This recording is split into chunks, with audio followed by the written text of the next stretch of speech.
videolõunatund Nõmme raadios. Ja tere maailm, ongi lõunatund Nõmme raadios. Siin ma olen ja seal on mõneti võttes üllatuskülaline, aga kõigepealt suur tänu kõigile neile, kes toetavad Nõmme raadiot. Teatav usk tekib, et ka sellest sitast saab läbi. Ei ole küll ilus kohe saate alguses kasutada neid väljendeid, mida meie tõekspidamised ei luba kasutada igapäevakõnes. Miks küll? Sest lõppude lõpuks seegi koht, mille peal ma istun, kannab erinevates kõnepruukides erinevat nime, millest mõned ei ole sellised, mida tohiks nagu avalikult öelda, kuigi tähendavad seda sama. Aga täna on stuudios inimene, kes peaks olema hääle järgi vanematele kuulajatele koguni tuttav. Gert Lapimaa ja tema teema on tuulikud ja nende tekitatav müra ütled, no mõju inimesele. Hakkame palun kaugemalt pihta, sealt, kus oli nii-öelda esimene tuulik ja esimene mõõtmine. Millal, kus, kes, miks ja mis sellest tulema hakkas? Jah, see on väga õige küsimus, aga võib-olla ma teeksin pisikese sissejuhatuse, miks ma tegelen üldse sellise asjaga nagu ma ei nimetakski enne neid mitte tuulikuteks, vaid mina nimetan neid tuugeniteks. See oleks nagu õigem nimetus nendele asjadele. Minul sai see asi alguse, nüüd võib juba öelda, et aasta tagasi, kui saabus niisugune kurb uudis, hakkasime rajama oma kodu, oma maadele ja selgus, et me tegelikult seda teha ei saa, sest et meie ümber oli plaanitud suur tuugenijaam, tuuletööstus. Ja no tuuletööstus ise on vale sõna, ta ei tooda tuult. No ta ei tooda tööd, aga seda meil kasutatakse ka sellist terminit, kuigi tehniliselt kahtlane. Ei ole võib-olla kõige õigem, aga mõte on see, et selles keskkonnas elu ei ole enam, ütleme siis selline, et kui sa tahad rahu saada, siis maal elamine on see koht, kuhu inimesed tahavad rahu saama. Et kui sa lähed kuskile tööstuse keskele, siis see ei ole koht, kus nagu elada. Ja siis hakkaski see jant niimoodi pihta ja minu asjaks nagu jäi ja sai just nimelt see madalsageduslik müra, mida siis kõik tunnevad kui infraheli all. Ja ei võtnud väga kaua aega, et jõuda nende töödeni ja materjalideni, mis siis nagu andsid nagu seda kinnitust selle probleemi olemasolule. Jah, muidugi siin võib öelda, et töid on erinevaid, tõepoolest töid on erinevaid, aga nendesse töödesse, kui natukene süveneda, vaadata natuke seda tehnilist poolt, kuidas töö läbi viidud on, mis aparaate on kasutatud, mismoodi on siis seda proovitud näiteks seda heli taas esitada, siis sa saad aru, et need tööd, millele siis ka tuginevad meil täna spetsialistid, ei ole päris korrektsed. Aga ega mina ei ole mingi spetsialist, mina olen selline, kes püüab nagu endale asja natuke selgemaks teha, kas ta siis puudutab erinevaid eluvaldkondi. Sellega on nüüd siis aasta aega tegeletud. Ja kui nüüd tulla tagasi härra Lepa teie esimese küsimuse juurde, siis see asi ei ole üldsegi mitte midagi uut. Just nimelt kas või see tuugenist tulenev eriline müra, sellega hakkasid inimesed kokku puutuma, see oli 80. alguses, kui NASA tegi esimese katse mood sidekriips 1 tuugeniga, mis siis oli nagu, nimetati siis, tema konstruktsioon oli selline, et ta oli 2 tiivikuga, ühe rootoriga, millel oli 2 tiiviku laba ja see oli siis asetatud nii, et ta oli siis nagu alla tuult ehk, et ta oli posti taga. Tuul puhus läbi posti ja puhus siis sinna sellesse rootorisse ja pani selle siis niimoodi käima. Aga üsna pea, kui see aparaat püsti pandi, see oli 2 megavatine aparaat, ta oli selline toru sõrestik tehtud. Peast ma nüüd kahjuks ei mäleta neid kõrguseid ja selle rootori läbimõõtu. See on kusjuures oluline tegelikult mõista, millest me ka hiljem võib-olla räägime. Siis seal ümbruskonnas elavatel inimestel tekkisid teatud häired, kes ei saanud magada, kellel tekkisid peavalud ja üldisene selline ärevushäired, vererõhu kõikumised ja muud sellised, mida me täna saame kuulda erinevates Eesti paikades, kuhu on rajatud siis need tuugenid. Noh, siis Tootsi ja Saarde ümbrus näiteks. Ja milleni siis see kaebuste osa siis nagu lõpuks jõudis niimoodi, et niisugune härra nagu Kelly perenimega sai NASAst siis põhimõtteliselt vabalt käed, tal oli ka ülikooli toetus läbi viia siis uuring, et mis siis tegelikult toimub seal, mis nendel inimestel siis häda on. Me räägime 80-ndatest praegu, me ei räägi eelmisest aastast, me ei räägi 10 aastat tagasi, me räägime sisuliselt 40 aastat tagasi aset leidnud sündmustest. Et tuvastati siis selline asi, et tõepoolest, et on olemas väga madalsageduslikud sellised helilained ja selline niinimetatud impulssmüra, mis siis tekitab inimestes häireid ja nad läksid oma uuringutega, inimkatsetega me räägime siin, läksid nii kaugele, et nad suutsid siis välja selgitada, millisel ajahetkel inimesele muutub see impulssmüra häirivaks, väljakannatamatuks ja siis täiesti talumatuks. Ja see talumatu piir oli siis 60 detsibelli lineaarselt mõõdetuna. Ehk et see 60 lineaarset tähendab detsibell logaritmilise ühikuna on tõmmatud sirgeks. See tähendab seda, et me ei ole kasutanud, akustikas kasutatakse nendel igasugustel mõõtmistel erinevaid kaalumisi. Seal on see A korrigeeritud kaalumine, siis on seal infraheli jaoks kasutatakse veel G-korrektsiooni, eks ole, et siis saadakse nii-öelda mingisugust, kas siis võimendada mingit osa või mingisugust osa nagu välja lõigata. A-korrektsiooni puhul näiteks on see osa, et see jätab alles 800 hertsist kuni 7 kilohertsini on siis A-korrektsioon, kus ta töötab korrektselt.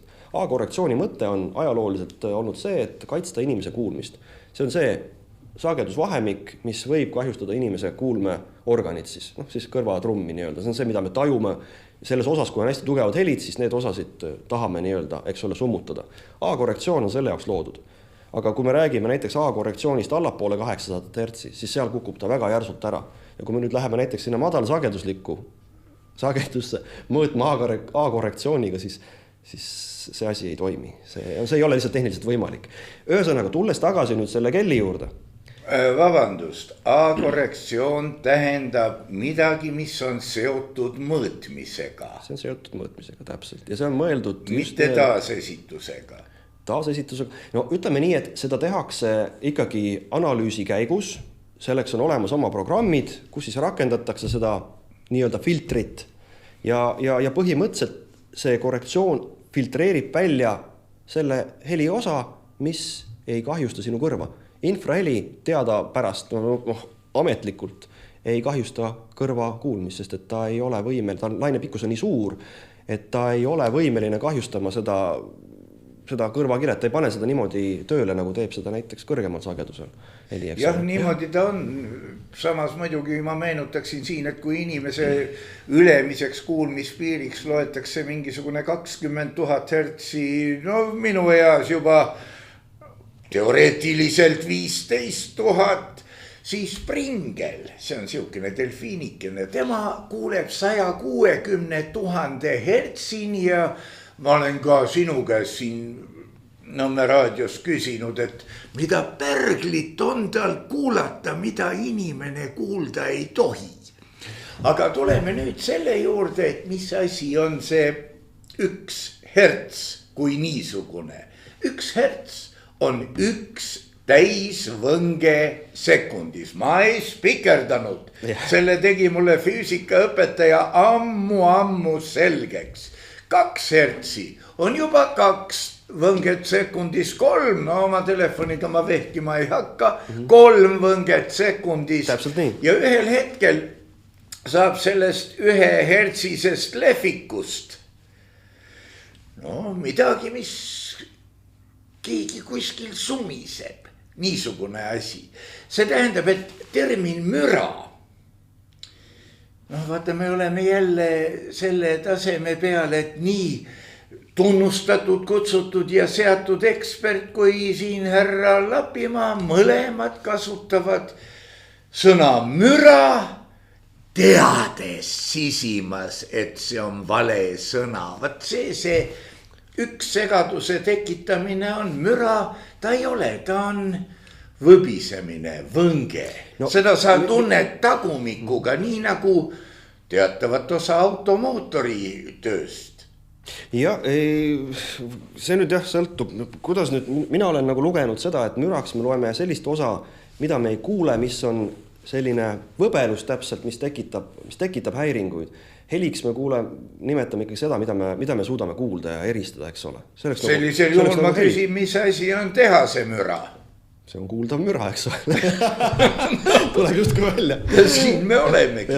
See tähendab, et see on midagi, mis häirib. See on see midagi, mis ei ole, mis on nagu rütmiline, mis on kunstlik ja see ongi sükene, mida me saame nimetada siis müraks. Näiteks, kas me saame pidada müraks merekohinat? Kas me saame pidada müraks lehesahinat? No kahtlemata saame, kuna seal on ka allpool ilmselt need helid, mida me ei kuule. Ja muidugi aga vabandust jälle, härra Lepa, siin on jälle see lugu, et kui me oleme mererannas, siis merekohini ei häiri meid ju. Vähemalt, kui me seal jalutame, võib-olla kui me seal magame, äkki siis see segaks meid, aga kui me oleme ikkagi selles mõttes looduse keskel ja meil on looduslikud helid ümberringi, mis ei ole inimtekkelised.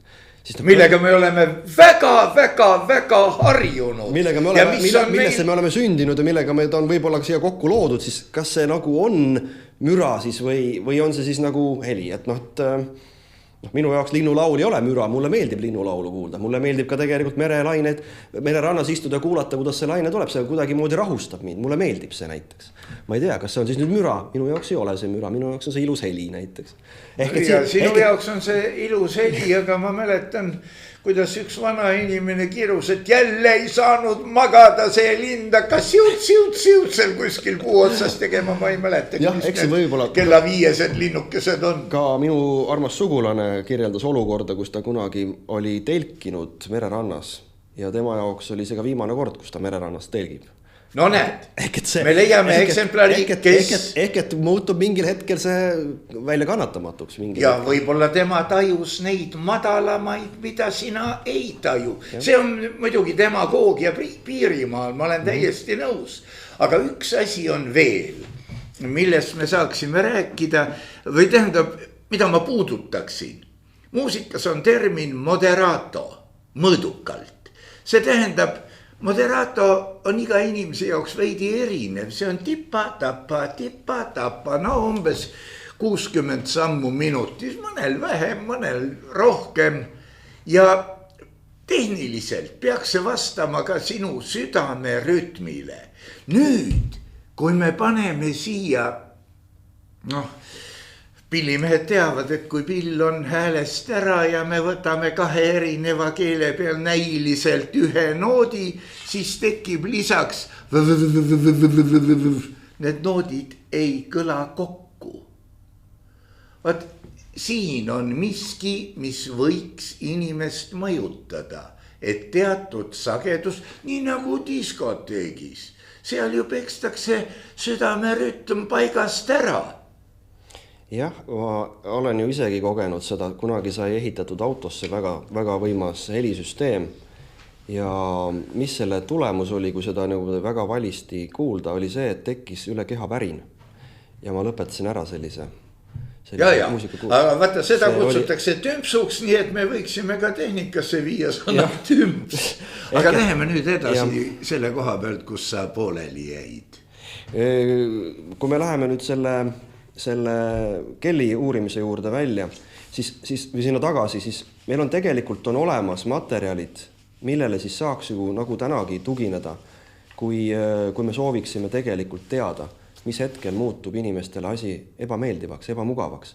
Sest ma eeldan, et see minu arvamus, minu isiklik arvamus, ma eeldan, et kui me räägime ikkagi sellest müra talumatuse piirist, kui me räägime sellest madalsageduslikust, mis on 80-ndatel juba välja selgitatud, et see võiks ka kehtida täna olevate siis tuugenite, oluliselt võimsamate, oluliselt suuremate tuugenite korral, need samasugused piirnormid või piirväärtused siis sellisel kujul, millest siis ka millele nagu kelli jõudis.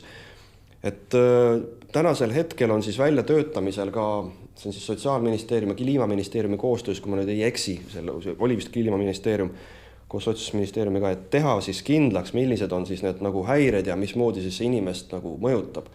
Aga aga ma olen saatnud nendele ka materjale just nimelt selle sama Kelly töö ja olen ka viidanud siis nendele erinevatele teadustöödele, teinud sellise kokkuvõtvaid asju, kus siis oleks nende jaoks nagu hüppelauda, mida kasutada, et ei peaks nagu kobama pimeduses ja otsima neid erinevatest kohtadest. Et miks ma sellist asja siis nagu ette valmistasin, kui ma olen nende ametnikega rääkinud erinevatest ametkondadest, siis ma näen, et seal ei ole seda teadmist.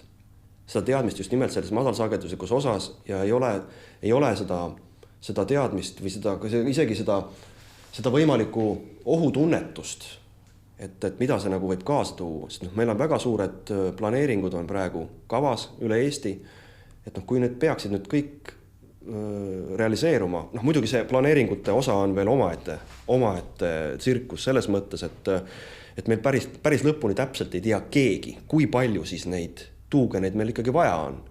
Üks räägib küll, 200 on veel juurde vaja, teine räägib, et 400 on vaja juurde, siis tuleb meil need megavatid, eks ole, et on 2150 megavatti veel vaja, et me saaksime, ma ei tea, mingisugused eesmärgid täidetud. Siin vahepeal räägitakse mingist 3000 megavatist. Ehk et lõpuni pole aru saadud, milles nagu siis asi nagu seisneb.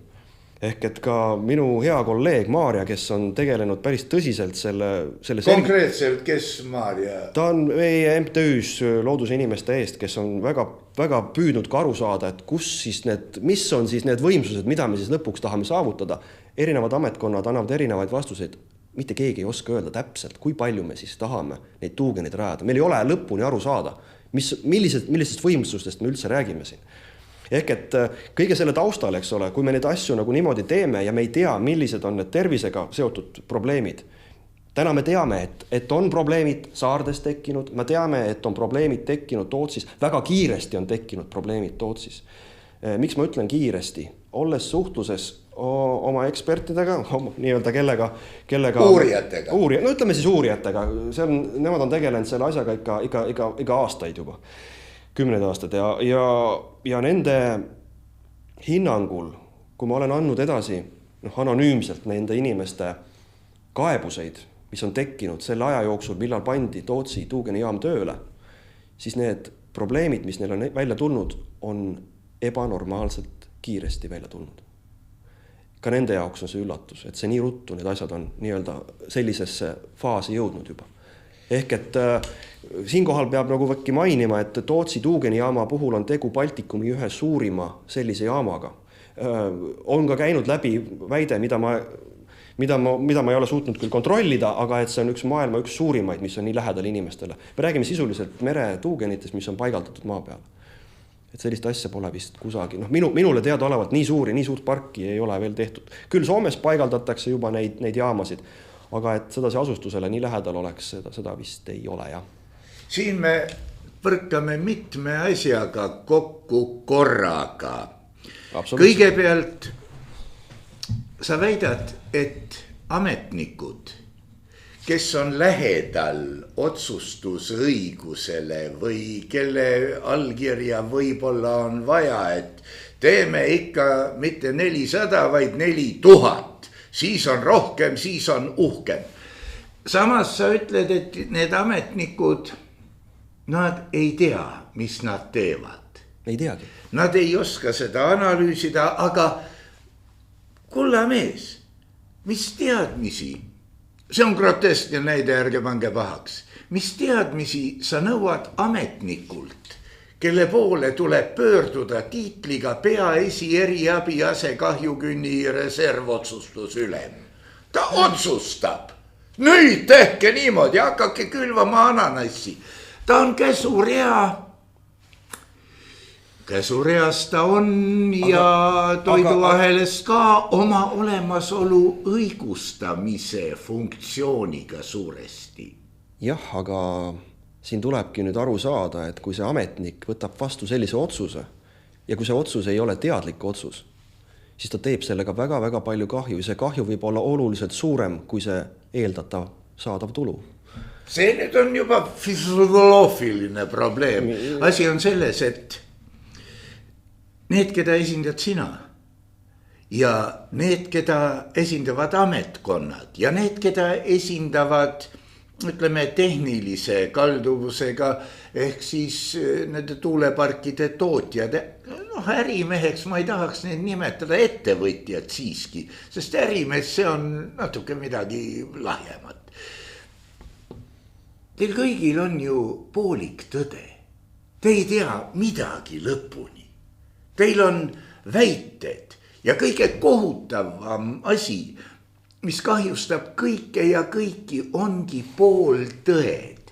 Kui tuleb, ma olen näinud Lüganusel neid koosolekuid paar korda niimoodi ja kuulanud ka salvestusi, kus tõuseb püsti kutt, kellel on, mina olen niisuguse haridusega, minul on need paberid, mina tean, et teadlased on kindlaks teinud. Näita mulle, nimeta üks teadlane ja hakkab jälle teaduslikult on tõestatud, kõik teavad. Hakkab see sama jora, mida võiks nimetada pimedaks usuks ja mille vastu ma vaimses plaanis oleksin suure jämeda kaikaga. Ei tohi lasta selliseid haukuma. Nad tekitavad müra ja segadust, aga samal ajal keegi riisub koore. Ja rong läheb edasi. Aga siin on nüüd see lugu, et kui me räägime sellest teadusest, siis teadus on olemas, milleni on jõutud tõsi. Need enamus tehtud teadustööd tuginevad siis sellisel, ütleme siis, mis puudutab madalsagedusega infraheli uuringuid, need on laboris tehtud ja need ei ole imiteerinud tuugeni impulssmüra. Seda viimast on väga pea keeruline. No kui ta on 1 hertz, kui ta on 0,7 hertsi, nagu üks tegelane telekas vehkis, et tema oma diktofoniga sai seda juba salvestatud. See on see võimas. Ja ei, võtame siis niimoodi, et kui räägime... aga kas ta tegi midagi kasulikku? Ta tegi teatrit. Just nimelt. Ja seda teatrit saab teha just nimelt sellepärast, et inimestel ei ole, see on niivõrd spetsiifiline ala ja kui sul ei ole mingit baasi mõistmaks neid asju, mida ta rääkis, see, et kas või juba ainuksi see, et see kõlar ei ole võimeline mängima alla 30 hertsi, mida ta seal näitas. Ja, tähendab, et võta pangakaart, tõmba siit läbi, et musikene kinni oleks. Jah, ju siis. Aga tulles selle teaduse juurde tagasi, siis materjale on küll, mis näitavad, et see nii nimetatud tonaalne, kui me võtame puhas tooni näiteks, paneme 1 hertsi peal tööle, aparaadi, laboris, 1 hertsi peal võnkuma täpselt, seal ei ole mingid harmoonilisi, mitte midagi, lihtsalt puhas 1 hertsi tooni. Ja juba selle tulemusel, seda on küll oluliselt kõrgemal helirõhu tasemel, kui seda on võib-olla, mida me siin kuuleme nii, võrrelda seda impulssmüraga. Ehk et sest tonaalne müra on justkui, ta ei ole justkui nii ohtlik, kui seda on impulsiline müra, siis hakkavad toimuma nendes organismides, ka inimorganismis hakkavad toimuma teatud muutused. Milles see muutus siis seisneb? See seisneb selles, et hakkavad paksenema teatud rakud. Seal on, ma võib-olla ei lähekski sellesse. Lähme palun füsioloogiasse, me ei näe seda. Hakkavad toimuma, ei see on tehtud. Aga paha.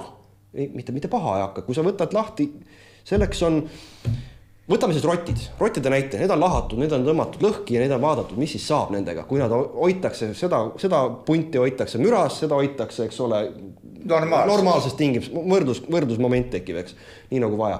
Ja see, kes on müras, neil toimuvad teatud paksenemised, sul on kõrvas teatud sellised pisikesed karvakesed, mis siis omavahel kas siis vajuvad kokku, eks ole, mis ei anna enam seda nii-öelda sellist funktsionaalsust, kui ta on originaalselt või ütleme looduse poolt siis ette antud. Ehk et selle madalsagedusliku müraga toimub mingisugune paksenemine, mingisugune koed hakkavad nagu vastu võitlema.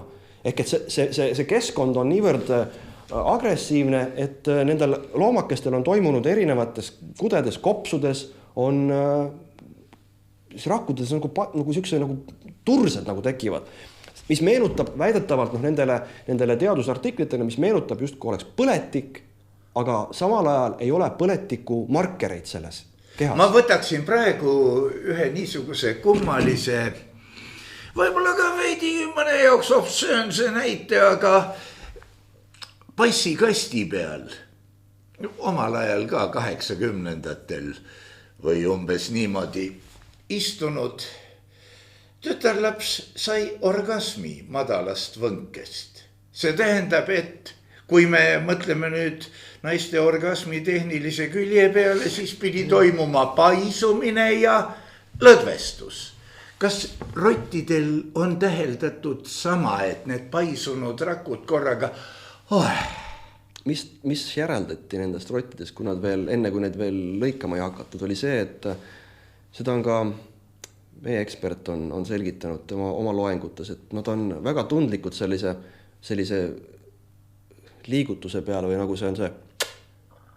Neid ärritab see.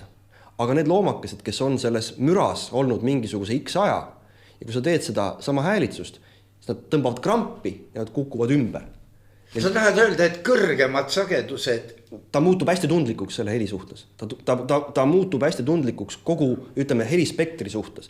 Milles see siis nagu väljendub inimeste puhul? Inimeste puhul on siis see, et nad ei saa näiteks enam minna kontserdile, nad ei saa minna teatrisse, see tundub nende jaoks liiga vali kõik, talumatult vali.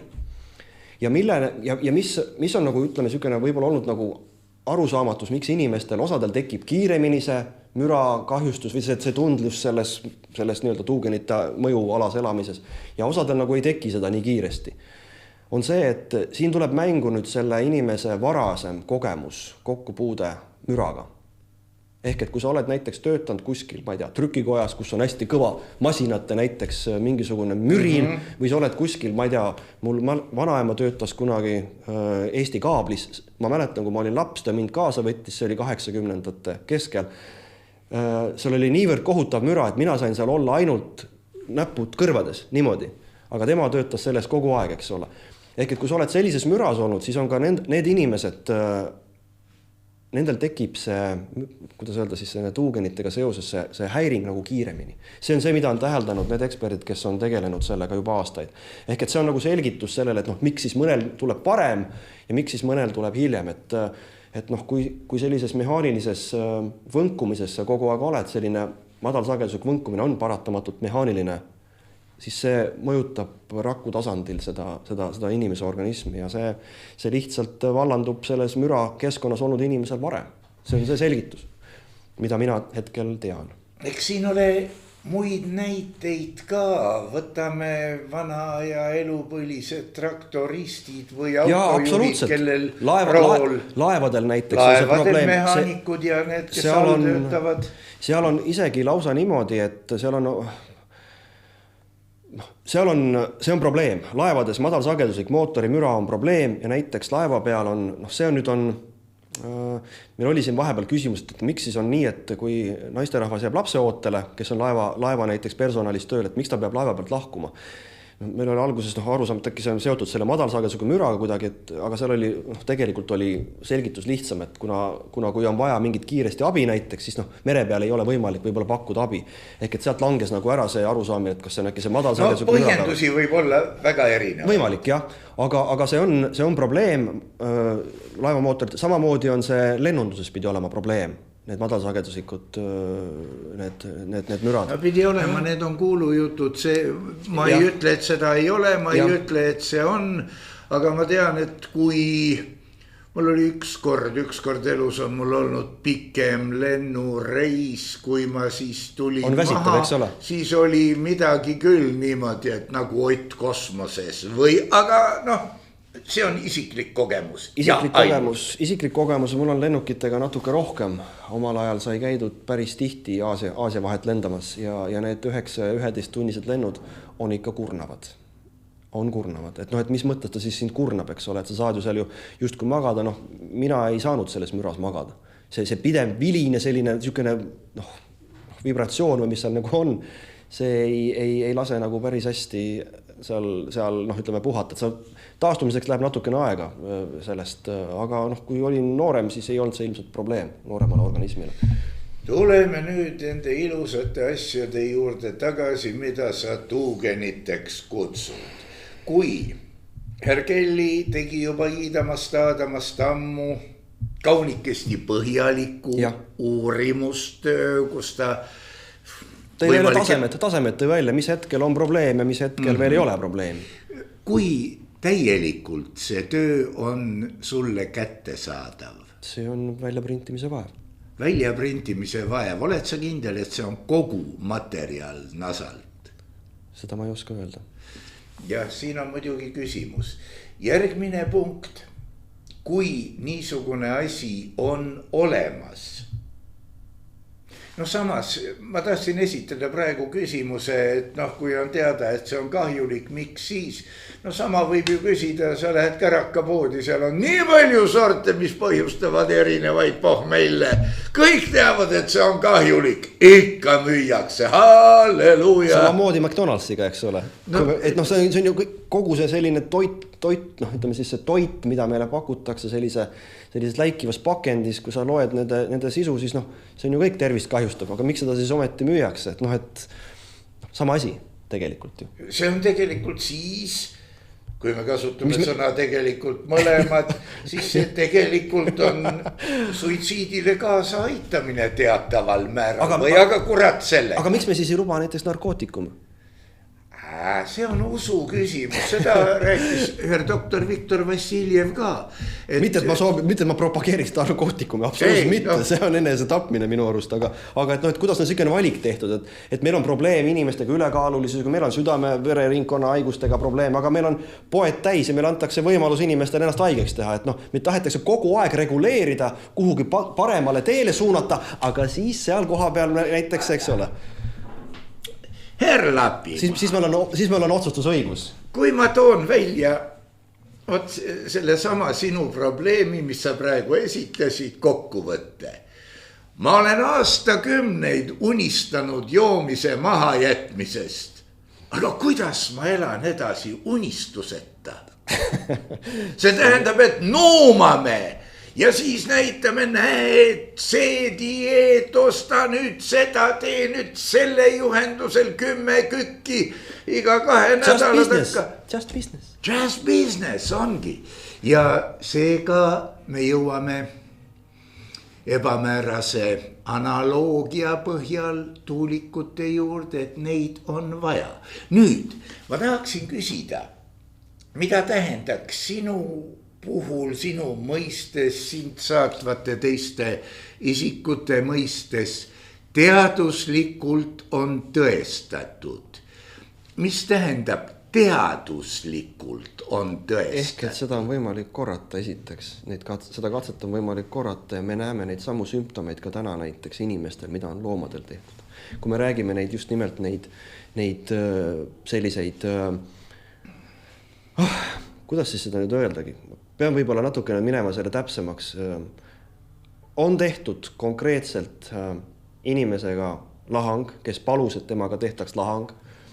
Ja selles lahangu käigus tuli välja näiteks niisugune asi, mis on väga konkreetne, on perikardiumi paksenemine. See on nagu südame kotikese paksenemine, mis on ka üks selline, seal tehti see on üksik isik, jummalõia. Üksik isik just nimelt, aga see on selline esimene uuring, mille põhjal me saame öelda, et inimene, kes on töötanud väga tugevas madalsageduslikus mürakeskkonnas, et tema siis ütleme kogu see füsioloogia, erinevad organid olid saanud väga tugevalt kahjustada.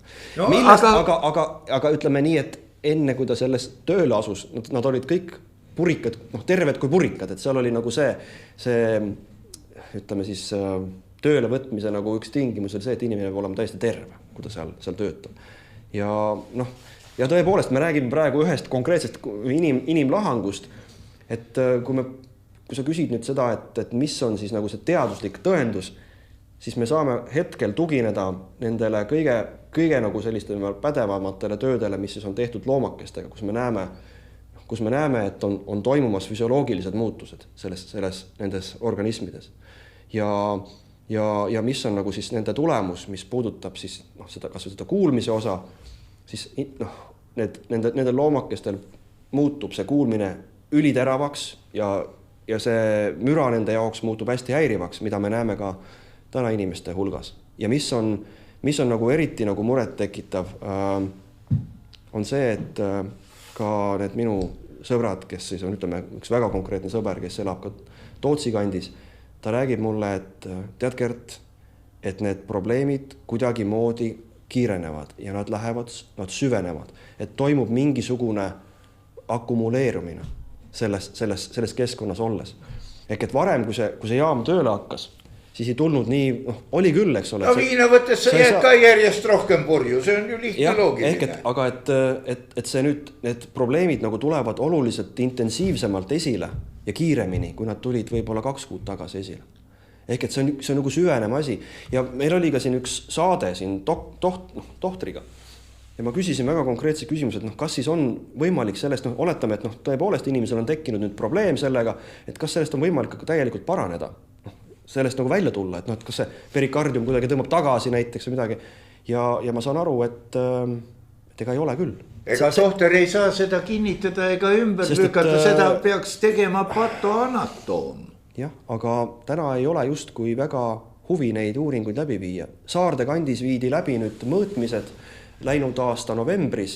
See sai alguse sellest, et toimus esimene, see oli siis minu jaoks esimene koosolek Tihemetsas, kui oli Utilitas esindatud seal, ja siis oli Saarde vallavalitsuse liikmed olid esitatud ja siis olid kohalikud inimesed. Alguses oli see koosolek plaanitud väiksesse saali, väike kohvik on neil seal Tihemetsa selles hoones ja rahvast oli nii palju kohal, et selle pidi tegema suuremas selle ees, foyees siis, et ära mahtuda. Kuulajaid oli palju, probleem oli üleval, inimestel oli tekkinud müraprobleemid. Tolleks hetkeks, kui koosolek peeti, oli jaam töötanud juba 1 aasta.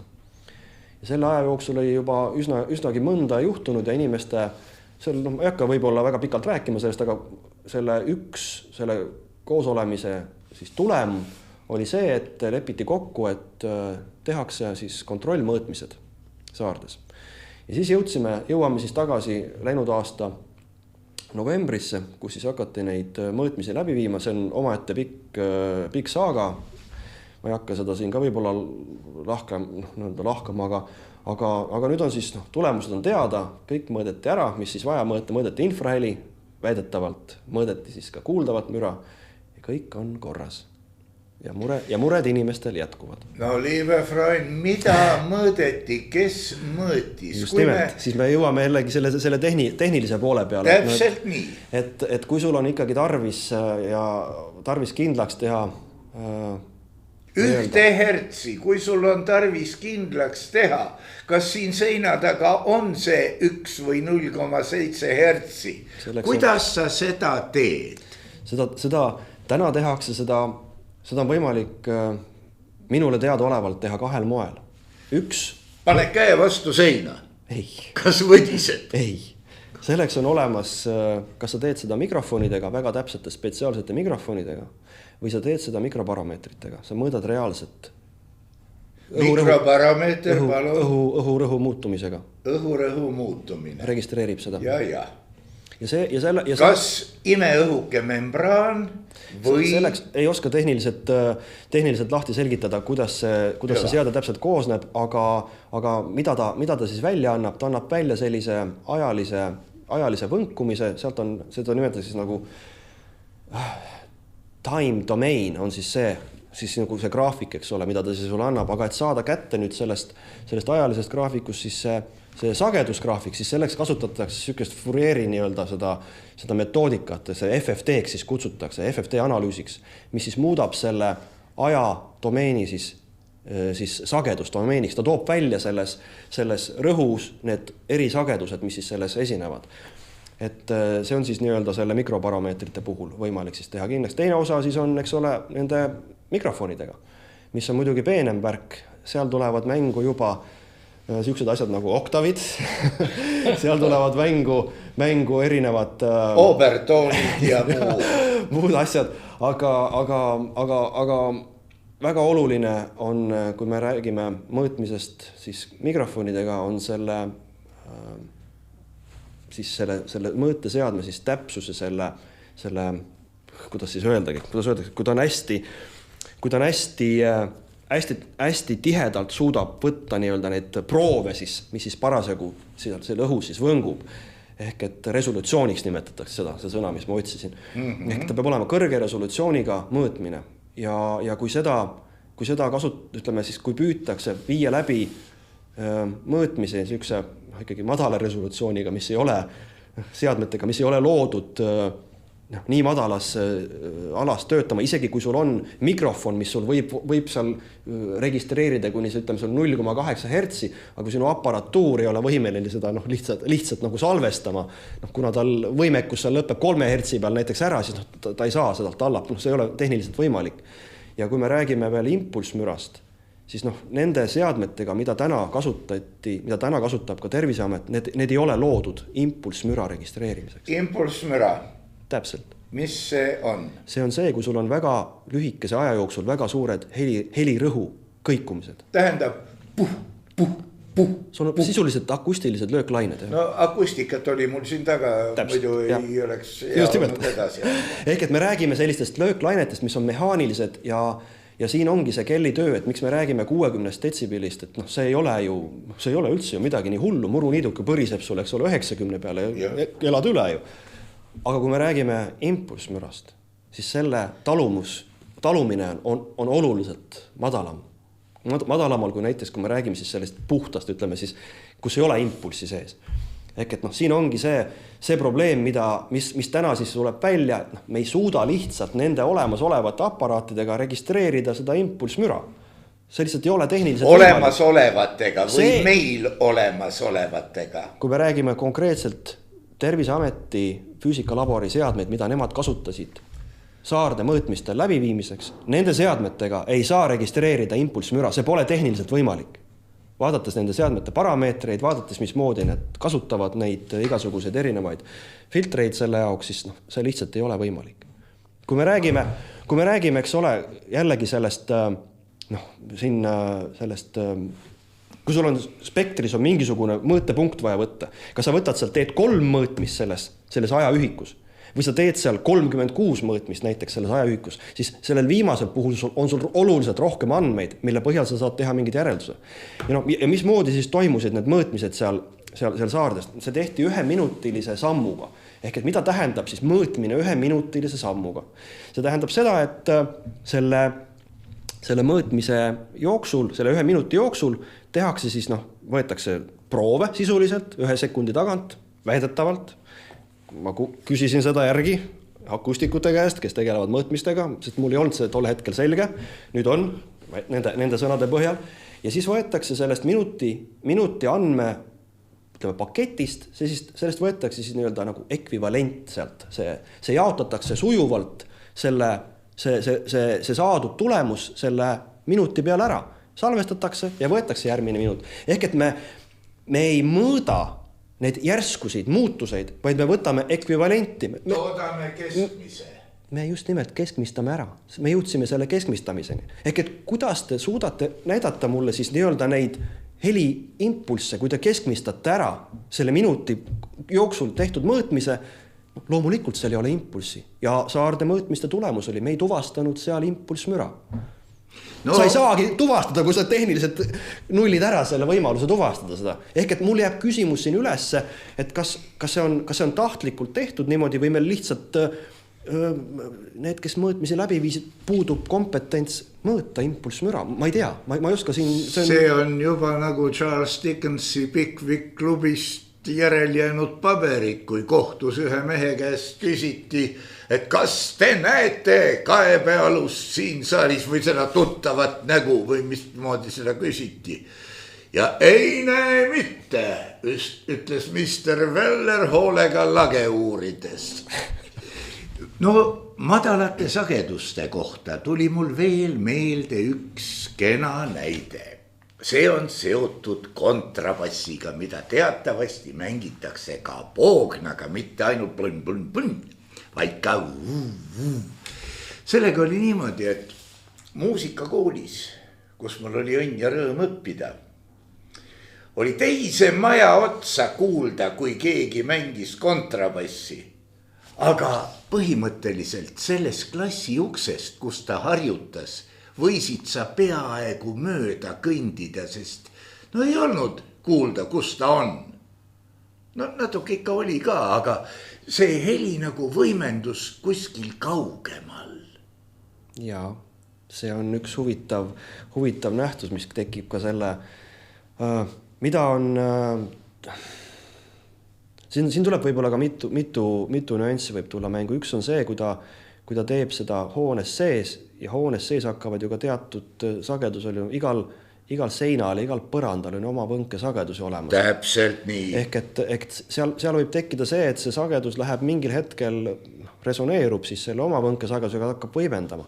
Et seda on ka tegelikult täheldanud Saardes inimesed, kellega olen olnud kontaktis, et toas on justkui raskem olla kui õues samal ajal. Sest toas justkui see võbin on nagu suurem, kui ta on õues.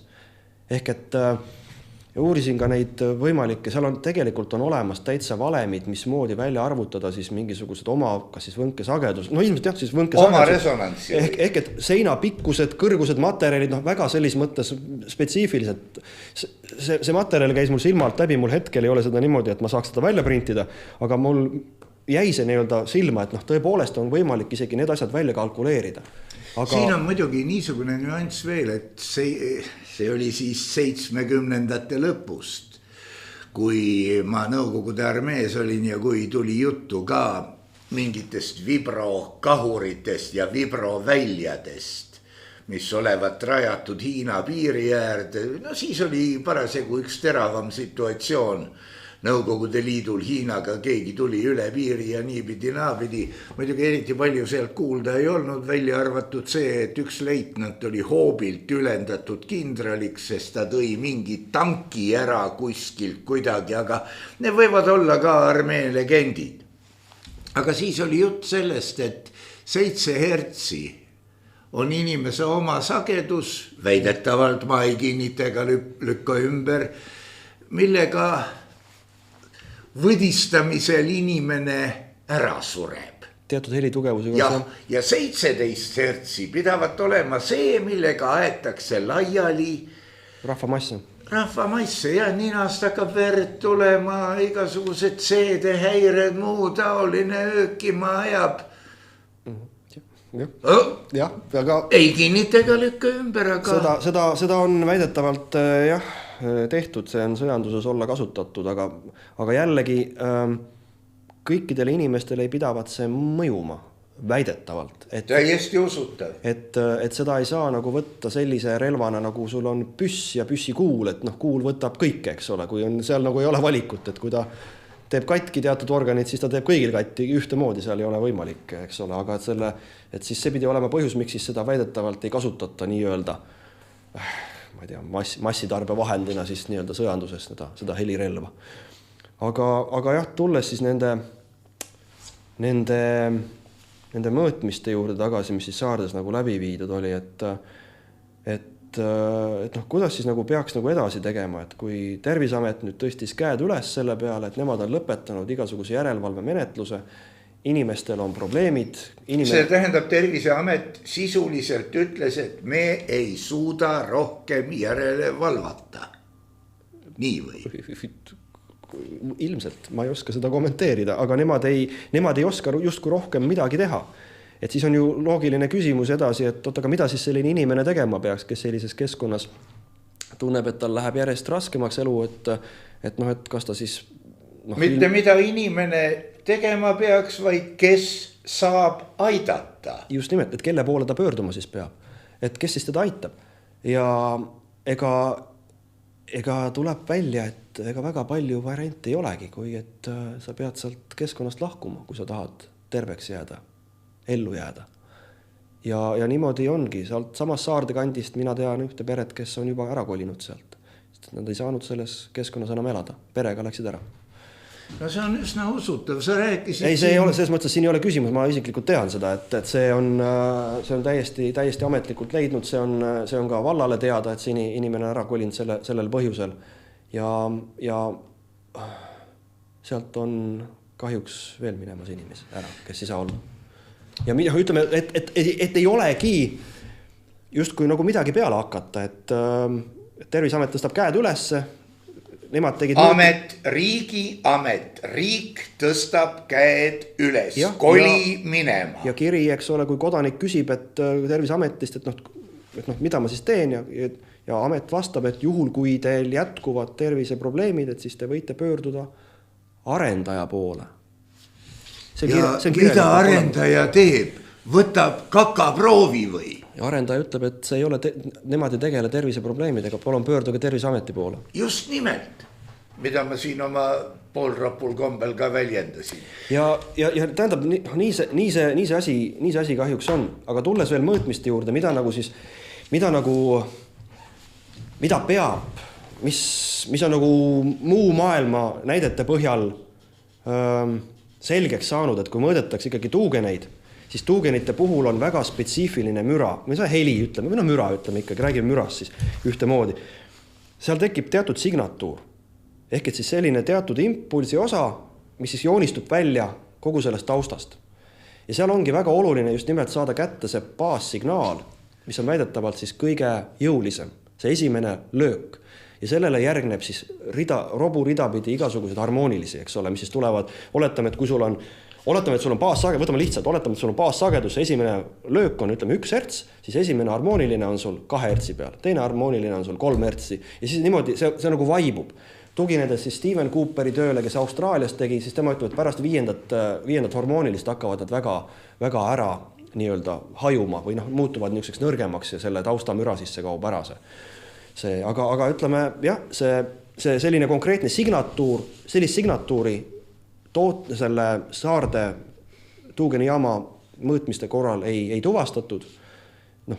Loomulikult ei saadudki tuvastada, sest et seadmed olid sellised, millega ei olnud seda võimalik tuvastada.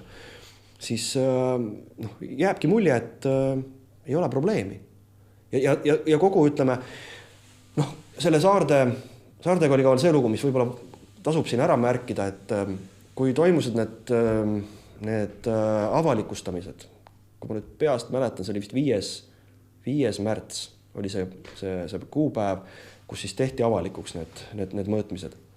Enne seda avalikku istungit oli siis ka selline kinnine istung, kuhu siis oli kutsutud seal sellesse mõju, need inimesed, kelle kodudes siis need mõõtmisi siis läbi viidiga ja mina siis olin seal koha peal, esindasin siis ühte härrat, kes on hea sõber juba ütleksin, ja kellega me oleme ka, tema siis palus, et ma esindaksin teda seal.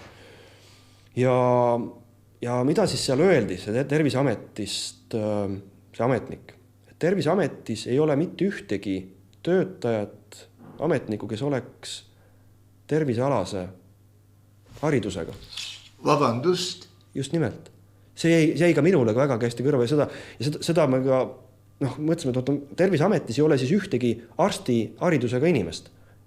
Arsti kohus on olla arst, mitte ametnik. Et selline oli see, mis sealt nagu selgus ja minu jaoks oli see natukene üllatus, sest ma eeldasin, et ikkagi kui meil Terviseamet teeb järeldused terviseprobleeme, see ei kajastus, nad teevad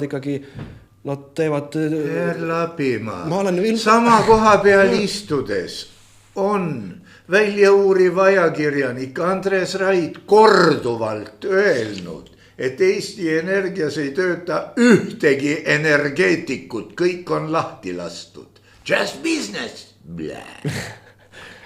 Et kas siin on ka business? Jah, ma rohkem võib-olla ei kommenteeriks, mul on siin veel mõningaid mõtteid selle peale, aga võib-olla see läheb liiga kreftiseks. Võib-olla on liiga vara. Jah, võib-olla ka liiga vara. Aga enne saadet vihjasid sa, et kuskil kandis oli ühel perekonnal nende tuugenite tõttu hakanud lapsel kangesti ninast verd jooksma, aeg-ajalt muidugi. Ja. Aga see on, kui ma nüüd täiesti ausalt norin, siis ega see eriti teaduslik ei ole. Sellepärast, et võib-olla osteti mingi pesumasin või lapsele teatavaid komme, mis talle mõjusid ja nii edasi. See ei olnud ainult ühe lapsega nii. Jaa, ma just tahtsin jõuda sinna, et vaata meil see experimentum ad corpore vili, see on siukene kahtlane katse odaval organismil, et me ikka päris laste peale ei saa, aga muidu oleks võimalik, kui meil see meie kraatia jätkub. See on ka just nagu meie riigikorra üks vorme või põhivorm. Et Eesti otsustas, kes ütles? Mina ütlesin. That's all, nagu lätlane ütles. Et võib-olla kükitaks sinna maha laste laagri ja vaataks, kui palju teil hakkab siis ninast verd jooksma. see on tõsi, see on katse odavatel organismidel, aga tulles võib-olla korraks natukene tagasi, sügisel sai, või ütleme, ei olnud sügisel, see oli eelmise aasta detsembri lõpus sai tellitud meie ekspertidelt ka eksperthinnang müra peatükile Põhja-Pärnumaa valla keskkonnastrateegilise hindamise dokumendi põhjal siis või selle jaoks, selles esitatud müra peatükile. Ja üks osa, mida ka siis meie eksperdid nagu tõid välja, et kui tehakse need uurimisi, et miks peaks nagu tegema eraldi laborites neid asju või tegema eraldi kuskil inimesi hakkama ohtu seadma mingisuguste müra, mingisuguste, eks ole, helilainetega, mis võivad kahjustada nende tervist, kui on olemas juba reaalsed töötavad jaamad, töötavad tuugenialad, eks ole, et nendes alades, mis puudutab Tootsit, seal juba elavad inimesed, seal on mitmeid lapsi. Seal on minu kontakti, hea sõber Toomas on tema nimi, ta on ka avalikult esinenud. Tema on öelnud, et seal on kuskil 19 peret, kes on temaga ühendust võtnud, kelledel on tekkinud päris tõsised terviseprobleemid, mis on ka temal. Ta on ka avalikult esinenud, Toomas, oma nii-öelda selle probleemiga, millega ta siis nüüd rinda pistab seal Tootsi kandis. Tema kodust lähim tuugen on 6 kilomeetrit. No natuke 5 midagi. Ma muidugi sülitaksin siin praegu võib-olla kõige pühamasse paika, aga kõik sõltub siin ju ka küsimuse asetusest. Nii nagu Euroopa Liitu astumisel oli küsimus selline, et keegi kurat ei saa aru, mida siis õieti taheti teada. Aga põhimõtteliselt, kui nüüd tugineda Monty Pythoni sketšile, siis võiks eesti keelde ühe küsimuse tõlkida nii. Kas te olete täheldanud endal tervisehäireid või anname peksa ka? No kui sa enam magada ei saa ühest kuupäevast alates. Või anname peksa ka? Või anname peksa ka. Ehk et mis nagu teeb olukorra natukene nukraks on see, et need inimesed, kes on samamoodi Tootsi all, kes Tootsi selle tuugenijaama tõttu kas on une kaotanud või muud moodi on seletamatutes peavaludes pärast selle jaama käivitamist ja teatud tuule suundade ja olukorra, et nad kardavad rääkida sellest. Nad ei julge isegi kirjutada Terviseametisse kaebust. Et praegusel hetkel on vast selline suurem probleem selles, et inimesed ei julge välja tulla oma nende muredega. Ja nad ei julge öelda, nad kardavad, et neid hakatakse narrima või mingit moodi siis avalikkuses kuidagi moodi mõnitama või, et neil on hirm, sest et hirm on valitsemise vahend. Jah, seda tehakse igal pool, kui vaadata. Ma arvan, et selle hirmu teema puudutamisega paneme tänasele saatele punkti. Ole tänatud, Gert Lapimaa, ma ei tea, mingisugune midagi sul viga peab olema, sest hirmu ma nagu ei tähelda su silmades ega kätevärinas ega mitte kuskil, sa ei karda. Hea küll, mõtle, miks sa ei karda? Võib-olla ei hakkagi kartma. Ja nagu ma ütlesin, sellele paneme 3 punkti, sest mul on ettepanek, et kui vaatajad-kuulajad võtavad esitada küsimusi, minu pärast näiteks info@nommeradio.ee aadressil meiliga või ärge helistage, mul ei pruugi olla nii palju kõnevõimet, et ma saaksin teiega rääkida. Kui te tähele panete, saate alguses oli mu hääl hoopis teissugune, aga see on isiklik asi. Ja kui te esitate küsimusi, siis võib-olla nädala lõpus või millalgi me saame härra Lapimaaga arutada, kas ta tuleb ise vastama või tuleb keegi teine või rohkem inimesi kui üks on praeguse tehnikaga natuke raske kaadrisse võtta, aga võimalik. Ja muidugi olge tänatud kõik, kes te toetate. Ma ei ütle, et lootust on, aga olud on sellised, et ilma teie toetuseta on kehva. Igal juhul meie püha sõda läheb edasi.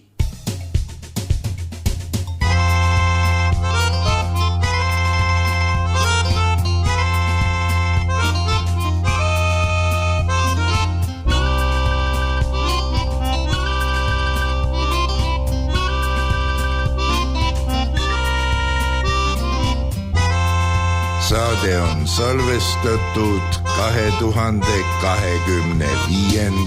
aastal.